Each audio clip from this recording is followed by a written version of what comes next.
documentary totally blew my mind and just made me realize how fucked we are. And I'm sorry for saying it that way, but that's the reality of it. Yeah, it's a lot. It's a lot. I do feel like it is an intense experience of, a lot being thrown at you at once. I will say though that so many films have it kind of in maybe discussing the world like it's like all foretold. We're running out of water, we're running out of food, all these things sound like they're out of our hands. And I feel like this one is just suggesting that it's not out of our hands, right? Because if people are actually doing it, then you can stop people from doing it. It's not like this existential foretold thing that's happening in the climate and it's really telling us like, no, we've got to get on top of this and we've got a chance to redirect the ship. Nate, I mean, it all started, you just started the surface and then you just ended up just getting deep into this rabbit hole in this world of greed. Yeah, it did start a little bit like that. It was just one thing led to another, led to another, led to me meeting up with Gabriela and making the film. But it is like piece by piece by piece, you realize how interconnected so many things are, whether, it was a trip I took to Guatemala or Venezuela or the stuff that's in the film in Zambia. Like you just see how interconnected the world has become and why we all have to work so hard now to try to figure out where we go from here. I was in 23 minutes and I had to pause because I was like, wait a minute, this is a lot that I already took in. And then I restarted the documentary because I was like, let's rewatch this because this is a lot of information that you guys are throwing at us. Yeah. Through the entire film nonstop. So how did you organize it? How did you even start? Well, first of all, thank you for doing that. I don't know, like a lot of people who stop the grab and then start over because I'm like, you're like, I want out. Yeah, no, it's that's the hardest part for sure for me. Nate's investigation is its own world of difficulty and sleepless nights, and I think on my end it's just distilling, like really trying to find the thing we're trying to say and stay faithful to that. And it just means that a lot ends up on the edit room floor. But I do think you have to watch your film as though you're an audience member constantly and just like, is this too much? Does this even make sense?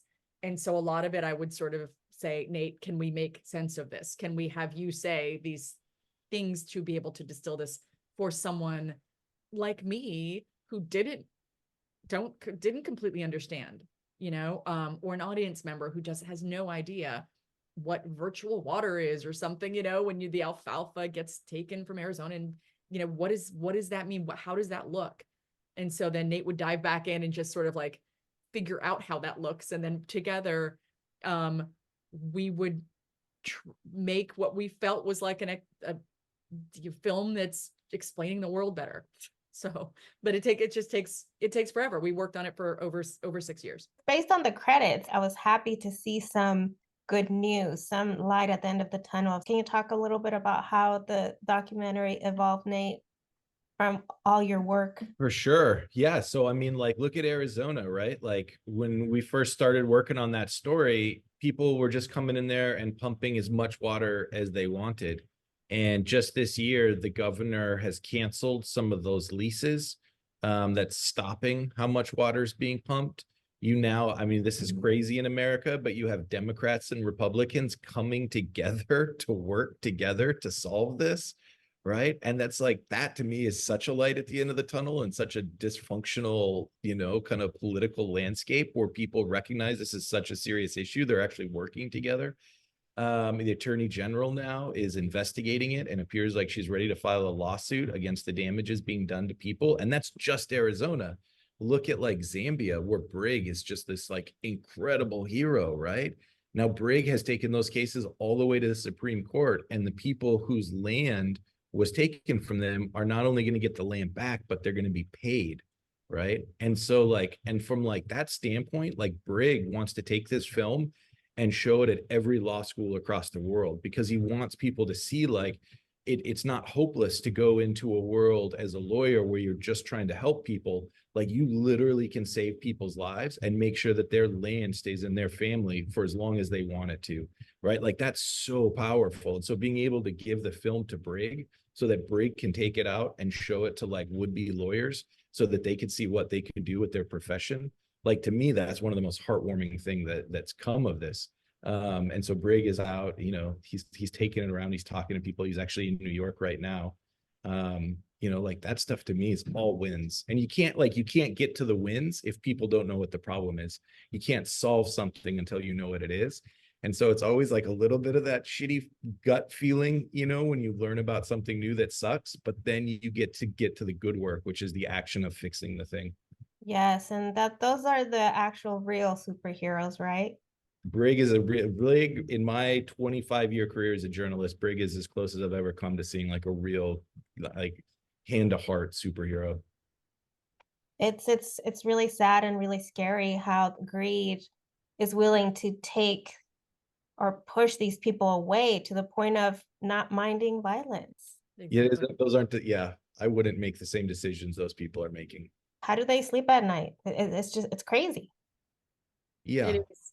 And it's a weird thing that people do and this country does, and you know, is just and that we have to make sure, you know, Nate and I sort of like through this film, you experience what it would be like to be on the ground in Zambia. And when you're like watching these families, you know, and you think to yourself, like, that is someone else's experience. I don't have a lot in common with them.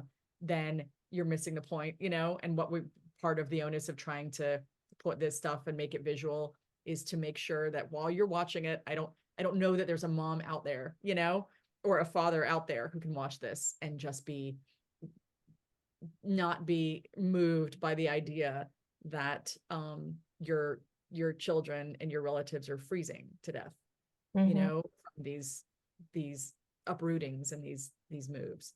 So part of what film does, right, is just makes you feel like, oh, that could be that. What if that were you? Very simply. And it's happening here. You cover it, and it's scary. It's super scary how the government doesn't really have our back. It's all about the money. So people really have to look into that. And unfortunately, my time is up, but I am totally going to be suggesting this documentary to people to watch because we need to know what's going on around the world that will affect us. Thank you, Nancy. Nancy, where are you based? Where is LR? Are you in the LRM newsroom? No, I'm actually in LA. Okay. I'm in LA and Encino.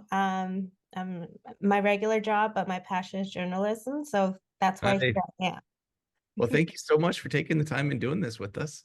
And I'm Thank saying you. this to everybody, but Nancy, like, also follow-ups and stuff. Like, Nate and I are always, I know these are truncated little times, but if you ever have follow-up questions, I know 100%. Kelsey would agree, like, please reach out. As a like, journalist, I'm totally open. So feel free to reach Yeah. out. Thank you. Definitely about the water coverage. I actually, my job here is I help manage a pistachio farms, and I realized how much business is in the water industry. Yeah. And recently they started charging us just for the well water, which is Interesting. new. And this is in the Central Valley. It wasn't the case when I first started working here. So that just got integrated as Wow. part of the water bill. So it's the city water plus Yep. the usage of their own well water. So much money, so much business going on. Incredible. Wow. Totally. That's really Wow. fascinating. I hadn't, what water irrigation district is the farm in? Do you know? That's in Kern County. Kern County. Okay. Mm-hmm. So Very yeah, it just interesting. started this year with those charges. They mentioned it last year that it was going to be implemented.